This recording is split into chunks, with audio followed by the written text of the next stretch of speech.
জয় হিন্দ বন্ধুরা, কেমন আছো তোমরা সবাই? আশা করি ভালো আছো। তো আজকে ভিডিওটা স্পেশালি আগের দিন বা আমি যে আগের দিন তোমরা যে সবাই আমার কাছ থেকে তরুণ গোয়েলের জিকে বইটা পিডিএফটা নিলে, তারা সবাই বলছো যে ৬১৫ পাতার বই, এত মোটা বই, তো এত মোটা বইয়ের মধ্যে কি পড়তে হবে, কি পড়তে হবে না? তো তোমরা অনেকে জিজ্ঞেস করছিলে, ঠিক আছে? তো আমাকে অনেকে মেসেজ করলো, কল করলো, আবার কমেন্ট বক্সে অনেকে অনেক রকম কমেন্ট করেছে যে, "এত মোটা বই থেকে পড়বো কি? ইম্পোর্টেন্ট চ্যাপ্টার যেগুলো আছে, আসলে চ্যাপ্টারগুলো কোনগুলো?" ঠিক আছে? তাদের স্পেশালি তোমাদের জন্য আজকে আমি সেই ইম্পোর্টেন্ট চ্যাপ্টারগুলো আজকে আলোচনা করব। তো ভিডিওটা একটু লম্বা হবে কারণ চ্যাপ্টারগুলো একটা, একটা করে বিশ্লেষণ করতে একটু সময় লাগবে। আর সবাইকে জনে, জনে চ্যাপ্টারগুলো পাঠানো সম্ভব হচ্ছে না। তার জন্য আজকে এই ভিডিওটা। এখন ভিডিওটা বানাচ্ছি রাত প্রায় ১১টা ১১:৩০ বাজে। তো ভিডিওটা একটু বড় হবে। তো তোমরা একটা ছোট, ছোট করে আমি বিশ্লেষণ করে বলে দিব। আর তোমরা খাতায় যারা, যারা নোট করবে তারা নোট করে নিও। ঠিক আছে? তো আমাদের যেমন তোমরা সবাই জানো যে এসএসসি জিডির যে স্পেশালি ৪ টা সাবজেক্ট, একটা হচ্ছে ম্যাথস, হিন্দি, রিজনিং আর হচ্ছে জিকে বা জিএস। ঠিক আছে? এখন জিকে বা জিএস এর মধ্যে যে এত মোটা বই, এটা তো কোনদিনও সম্পূর্ণ সম্ভব নয়। কারণ অনেকে জিকেটা ছেড়েই দেয়। আর জিকেতে অনেকে গুরুত্বই দেয় না। ঠিক আছে? ব্যাস এবারে যতটুকু পড়ার দরকার পড়ে, আর বাকিটা জিকে ধরেই না। তো জিকের মধ্যে যতটুকু পড়তে হবে, তো আমি তোমাদের সাথে বলব জিকের মধ্যে টোটাল আছে কি, কি চ্যাপ্টার এবং কোনটা, কোনটা পড়তে হবে বেশি আর কোনটা, কোনটা কম। তো জিকের মধ্যে স্পেশালি আছে আমাদের চ্যাপ্টারগুলোর নাম হচ্ছে হিস্ট্রি ১ম এ, 2nd আছে জিওগ্রাফি, 3rd আছে সায়েন্স, 4th আছে পলিটি, 5th আছে ইকোনমি এবং 7th আছে হচ্ছে কারেন্ট অ্যাফেয়ার্স এবং 3rd হচ্ছে স্ট্যাটিক জিকে। ঠিক আছে? এখন স্ট্যাটিক জিকে যেটা আজকে স্ট্যাটিক জিকে এবং কারেন্ট অ্যাফেয়ার্সটার সম্পর্কে আলোচনা করব এবং নেক্সট দিন আমি তোমাদের বাকিগুলো নিয়ে বলে দেব। কারণ এক ভিডিওতে বেশিক্ষণ বানালে অনেক লম্বা হয়ে যাবে ভিডিওটা আর তোমাদেরও দেখতে ভালো লাগবে না। তো চলো আজকে একটা, একটা করে শুরু করি। আর এখন পর্যন্ত যারা ভিডিওটা দেখছো একটা লাইক এবং চ্যানেলটাকে সাবস্ক্রাইব করে পাশে থাকবেন নতুন, নতুন আপডেটগুলো পাওয়ার জন্য। তো নেক্সট আমরা স্ট্যাটিক জিকে থেকে শুরু করি। ফার্স্ট ১ নাম্বার যেটা, সেটা হচ্ছে ভারতের বিভিন্ন রাজধানী ভারতের বিভিন্ন রাজ্যের উৎসব এবং আ লোকনৃত্য যেটাকে বলে উৎসব, লোকনৃত্য এবং শাস্ত্রীয় নৃত্য। ঠিক আছে? এগুলো।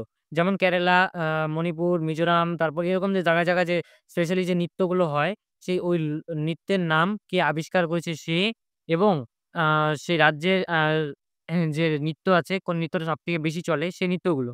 ঠিক আছে? খুব ইম্পোর্টেন্ট আর এগুলো সম্পর্কে বেশি স্ট্যাটিক জিকে থেকে পরীক্ষাতে কোয়েশ্চেন থাকে ৭ থেকে ৮ টা এবং সেটা খুবই ইম্পোর্টেন্ট দেওয়া হয়। আর স্ট্যাটিক জিকেটা পড়লে কারেন্ট অ্যাফেয়ার্স টাও করা যায়। কারণ এ দুটো একসাথেই থাকে। ২ নাম্বার যে আছে সেটা হচ্ছে খেলা এবং খেলোয়াড়ের নাম। ঠিক আছে? খেলা কোন খেলোয়াড় কোন খেলা খেলে বা খেলার সম্পর্কে জানতে চায়। বলের ওজন কত, ব্যাটের ওজন কত। তারপর খেলা যে হয় যে পিচটা থাকে খেলা যে হয় সেই পিচের সাইজ কতটুক হয়। তারপর ব্যাডমিন্টন কোর্ট বা টেনিস কোর্ট বা আদার্স অনেক কোর্ট থাকে। সো যারা, যারা স্ট্যাটিক জিকে বইটা RWA চ্যানেল থেকে নেওয়া বা কিনেছো বা আমার কাছে পিডিএফ আমার কাছ থেকে যারা, যারা নিয়েছো তারা হয়তো সবাই জানো যে এগুলো সবই ওইখানে রয়েছে। ঠিক আছে? কোনটাই ছাড় নেই, সবই আছে একটা, একটা করে। এবং খেলোয়াড়ের বর্ণনা, খেলোয়াড়ের এবং কোন খেলোয়াড় সবথেকে ভালো কোন খেলে যেমন সচিন টেন্ডুলকার আছেন, সৌরভ গাঙ্গুলী আছে। এবার অনেক রকমের ক্রিকেট আছে, ফুটবল আছে, হকি, টেনিস তারপর যা, যা খেলা প্রত্যেকটা খেলোয়াড়ের নাম সহকারে খেলার বৈশিষ্ট্য। 3rd হচ্ছে পুরস্কার এবং সম্মান। ঠিক আছে? কোন এই পুরস্কার এবং সম্মান থেকে কারেন্ট অ্যাফেয়ার্স বেশি আসে। তো যারা, যারা লাস্ট ২০২৬ এ এক্সামটা দিবে তারা স্পেশালি কারেন্ট অ্যাফেয়ার্স এর মধ্যে থেকে তোমরা পুরস্কার ও সম্মান লাস্ট ৬ মাসের যেটা থাকে সেটা তোমরা ভালো মতন দেখে যাবে এবং পুরস্কার ও সম্মাননা যেটা আছে সেটা তোমরা ভাঙা, ভাঙা ভাবে দেখলেও কোনো অসুবিধা নেই। তো নেক্সট হচ্ছে চর্চিত নাম। ঠিক আছে? চর্চিত নাম যেটাকে বলা হয়। মানে কোন ব্যক্তিকে কোন নামে চেনা যায় বা কার ছদ্মনাম কি? ঠিক আছে? যেমন রবীন্দ্রনাথ ঠাকুরের ছদ্মনাম, তারপর কাজী নজরুল ইসলাম আছেন, তারপর নানান কবি আছে। ঠিক আছে? অ্যাম যেমন বলাইচাঁদ মুখোপাধ্যায় এরকম নানান যে কবিগুলো রয়েছে, সেই কবিগুলোর ছদ্মনাম এবং বা খালি কবি নয় এরকম অনেক মহৎ ব্যক্তি আছেন যাদের ছদ্মনাম এক নাম এবং অন্য নামে পরিচিত তারা। নানা রকম নাম আছে। তো প্রত্যেকটা নাম আলাদা, আলাদা করে শিখতে হবে, পড়তে হবে। আর 5th যেটা আছে আমাদের প্রতিবেশী দেশ, রাজ্য, রাজধানী এবং কারেন্সি। প্রতিবেশী দেশ কোনটা আছে? সেটা হচ্ছে আমাদের প্রতিবেশী যেমন চীন, নেপাল, আ ভুটান, তারপর হচ্ছে বাংলাদেশ এসব যে প্রতিবেশী দেশগুলো সেই দেশগুলো সম্পর্কে এবং প্রত্যেকটা দেশের রাজ্য আ সরি মানে আমাদের যে ইন্ডিয়া আছে, ইন্ডিয়ার প্রত্যেকটা রাজ্য, রাজ্যের রাজধানী এবং রাজধানীর কিছু বৈশিষ্ট্য। ঠিক আছে? যে কবে রাজধানীটা আ তৈরি হয়, মানে কবে রাজ্যটি তৈরি হয় এবং প্রত্যেকটা রাজ্যের বৈশিষ্ট্য।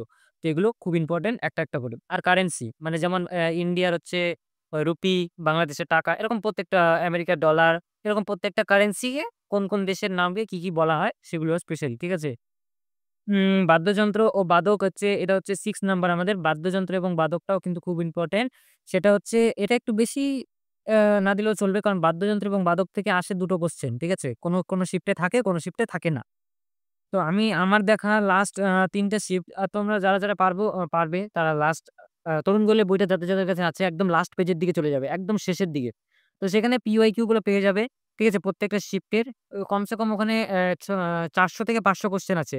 সেগুলো কোয়েশ্চেন যদি দেখো তাহলে সেগুলো কোয়েশ্চেন তোমাদের এভারেজ ক্লিয়ার হয়ে যাবে। ঠিক আছে?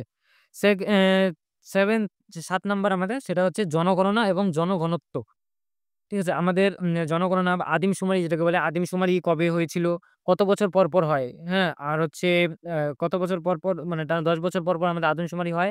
আ ২০১১ তে হয়েছিল ১১ তে না ১২ তে বা ঠিক মনে নেই। ঠিক আছে? প্রত্যেক ১০ বছর অন্তর হয় আদিমশুমারি। ১০ বা ১১ ঠিক আমার এই জায়গাটা নিয়ে একটু কনফিউশন আছে আপাতত। তাই জন্য ভালো মতন বললাম না। তো তারপর হচ্ছে গুরুত্বপূর্ণ বই এবং লেখক। প্রত্যেকটা লেখকের বই বা লেখক কোন বই লিখেছেন, কোন নাটকের বিশ্লেষণ এবং ছোট ছোট তথ্য যেগুলো জিকে থেকে আসে। আর জিকে একটু অনেক বড় চ্যাপ্টার, অনেক বড় বই, অনেক বড় অধ্যায়। তাই জন্য পড়তে অনেকটা সময় লাগে।